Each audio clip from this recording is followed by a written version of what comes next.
අයිබෝන් සුබ දවසක් වේවා හැමෝටම ටොප් view අපි අද ඔයාලට ආවේ වීඩියෝ එඩිට් කරන පොඩි දෙයක් කියලා දෙන්න. වීඩියෝ එක කරනවා පේන්න දෙන්න වැඩිම පයින්. හරි හොඳක් නෝ කරගෙන.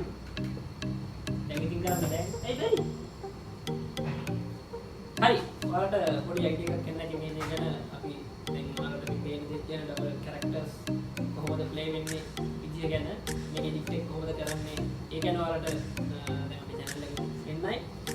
ඉතින් අපිත් එක්ක එකතු වෙලා ඉන්න මේ වගේ දේවල් තව ඔයාලට ඉස්සරහට අලුත් දේවල් දැනගන්න ඕන වීඩියෝ එඩිට් වල පොඩි පොඩි ටෙක්නික් දැනගන්න අපිත් එක්ක එකතු වෙලා ඉන්න. ඒකම තමයි අපි සබ්ස්ක්‍රයිබ් කරන්න. ඒ වගේම තමයි අනිත් අයට දැනගන්න මේ වීඩියෝ ෂෙයා කරන්න.